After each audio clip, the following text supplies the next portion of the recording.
রোজ ভাবি সোশ্যাল মিডিয়ায় ভিডিও বানাবো, কিন্তু আমার হয়েই ওঠে না। আর যখন যখন দাদা বাড়িতে আসে তখন তো খুব ভালো খাবার দাবার হয় আমাদের বাড়িতে।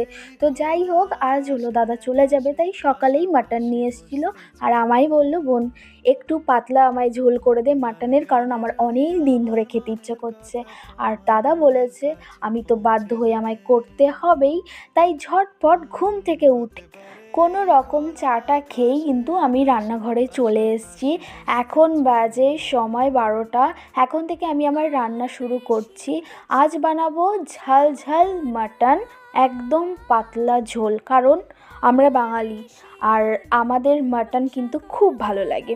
তো যাই হোক, হ্যালো এভরিওয়ান, তোমাদের সকলকে আমার ব্লগে স্বাগত জানাই। আমি রিয়া, শুরু করছি আমার মিনি ব্লগ।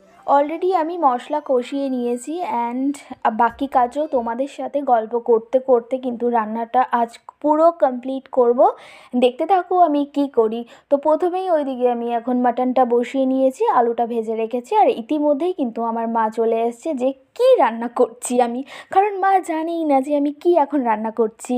তো যাই হোক, আমার মাটন এখন কষানো হয়ে গেছে। এখন আমি প্রেশার কুকারে 4 থেকে 5টা সিটি দেবো, তাহলে কিন্তু মাটনটা একদম খুব সুন্দর হয়ে যাবে। এর মধ্যে আমি যেগুলো সবজি আর মশলার জন্য যেগুলো পেঁয়াজ রসুন আদা সব কিছু বানিয়েছিলাম, ওগুলো একটু পরিষ্কার করে নিচ্ছি জায়গাটা।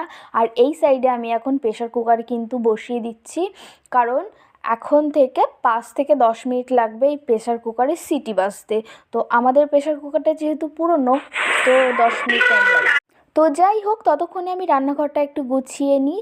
আর কাল যেহেতু দাদার অনেক কলিগরা এসেছিলো, তো তার জন্য অনেক মেসি হয়ে আছে রান্নাঘরটা, তাই পুরো পরিষ্কার করব।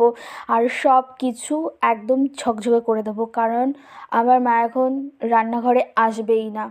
সব মা ধুয়ে দিয়েছে আর সেগুলোই কিন্তু আমি এখন পরিষ্কার করে তুলে রাখছি। আর ইতিমধ্যেই কিন্তু আমাদের প্রেশার কুকার সিটি দিয়ে ঢাকনাটা খুলেই দেখছি আমাদের কিন্তু অলরেডি হয়ে গেছে।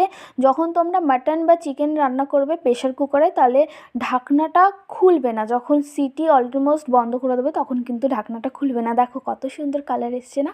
আমি দাদাকে ডাকছিলাম, দাদা চলে আয়, আমার রান্না হয়ে গেছে, এক পিস তো খেয়ে দেখ কেমন হয়েছে। তো দাদা বলছিল দেখতে তো সুন্দর হয়েছে, কালারটা খুবই সুন্দর, একটু খেয়ে দেখি। দাদা তো খেয়ে আমাদের ক্যান্টিনেও এত সুন্দর রান্না করে না যে তুই রান্না করেছিস। আর দাদা বলছিল এত ঠান্ডা পড়েছে, দেখ পুরো বরফ হয়ে যাচ্ছে। আর সত্যি খুব